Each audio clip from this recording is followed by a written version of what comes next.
Shalom Bapak Ibu Saudara-saudara terkasih yang diberkati Tuhan Yesus. Apa kabar saat ini? Semoga kita semua dalam sukacita dan salam sejahtera Allah.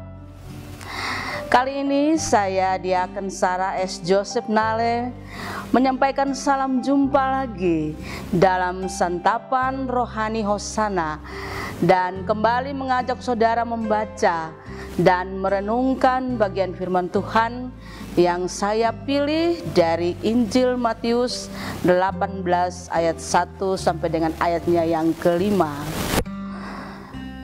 di bawah tema menjadi seperti anak kecil. Sebelum kita membaca dan merenungkan bagian firman Tuhan ini, mari kita mohon pimpinan Roh Kudus. Kita berdoa. Ya Allah Bapa Surgawi, Bapa, di dalam nama Yesus kami boleh bersyukur kami ada di hadirat-Mu. Di bawah kaki Yesus kami hendak belajar kehendak surgawi. Mari Tuhan, dengan kuasa Roh Kudus-Mu menolong kami. Amin. Saudara-saudari terkasih, kita tahu bahwa Tuhan Yesus selalu mengajar dari hal-hal sederhana, juga menggunakan bahasa dan kata-kata yang sederhana. Tema renungan saya kutip dari ayatnya yang ketiga bacaan kita saat ini, menjadi seperti anak kecil. Pertanyaannya, siapa yang mau? Anak-anak yang baru akil balik pun kalau dibilang seperti anak kecil, dia akan tersinggung dan tidak mau lagi disamakan seperti kanak-kanak. Apalagi orang dewasa pasti akan tersinggung dan marah karena kalimat ini juga berkonotasi negatif. Dalam keluarga, kalau ada salah satu anak yang merasa dinomorduakan, pasti ada sakit hati di sana. Terkadang mama-mama juga tidak mau kalah.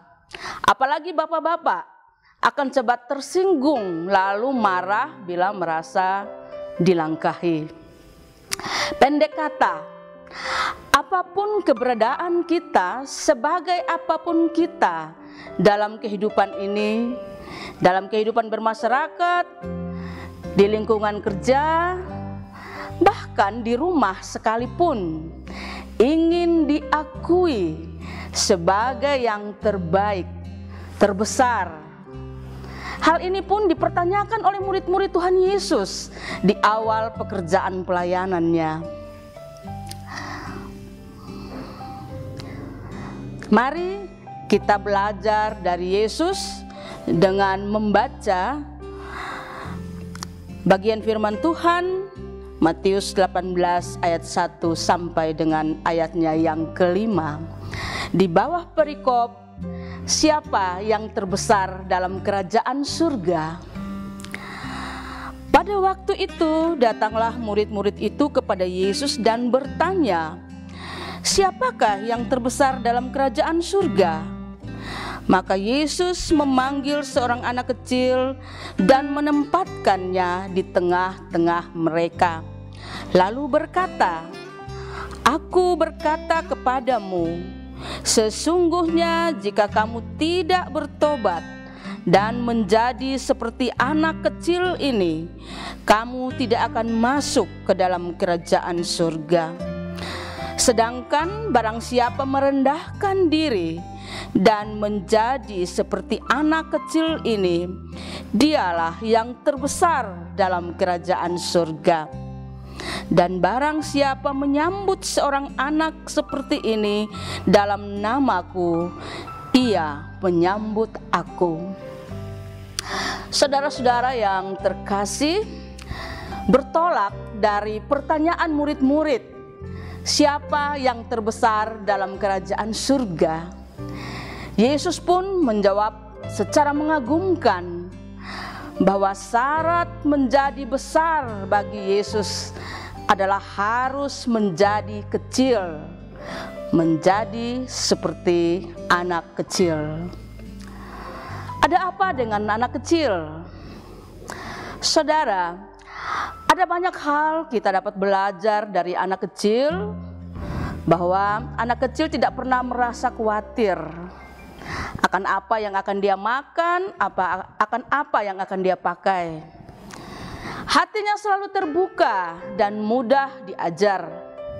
Hatinya polos dan murni.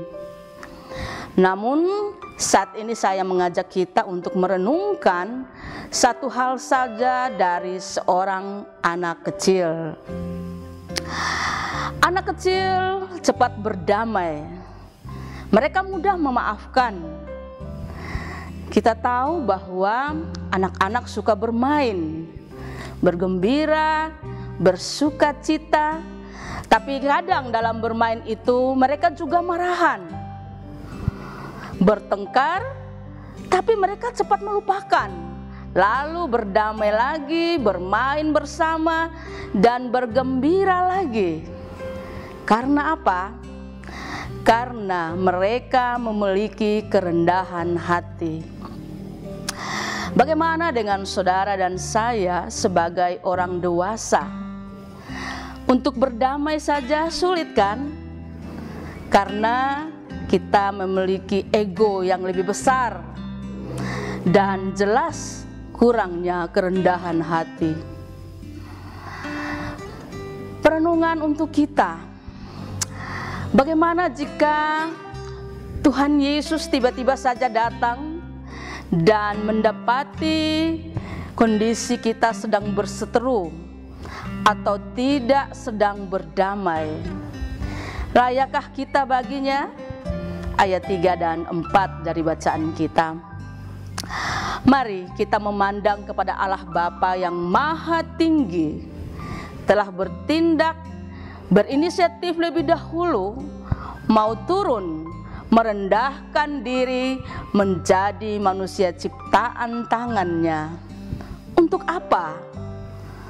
Untuk bisa berdamai dengan manusia yang amat dikasihi dan dicintainya, supaya manusia tetap berbahagia, bersuka cita, dan kembali bergaul dengan Allah Sang Khalik, menjadi teman sekerja dan teman sekutu Allah, berbahagia, bersuka cita, menikmati kehidupan di bumi.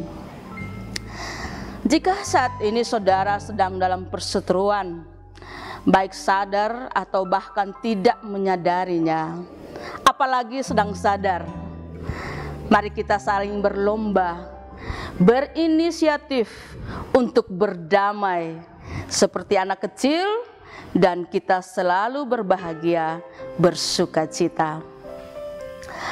Menjadi besar bagi Yesus itu berarti menjadi seperti anak kecil.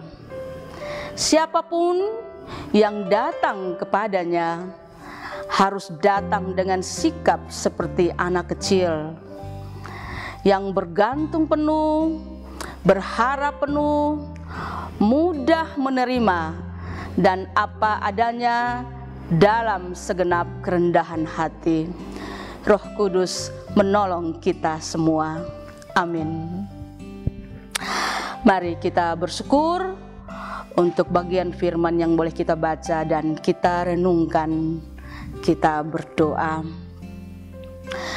Ya Bapa Surgawi, Bapa yang Maha Besar, Bapa yang di dalam nama Yesus Juru Selamat kami kenal. Terima kasih Tuhan, kami boleh belajar lagi akan kehendak-Mu. Untuk itu ya Tuhan, baharuilah kami dengan kuasa Roh-Mu yang kudus, untuk kami terus dibaharui sampai Tuhan datang kembali. Di dalam nama Yesus kami bersyukur. Amin. Demikian santapan rohani Hosana saat ini. Tuhan Yesus memberkati. Shalom.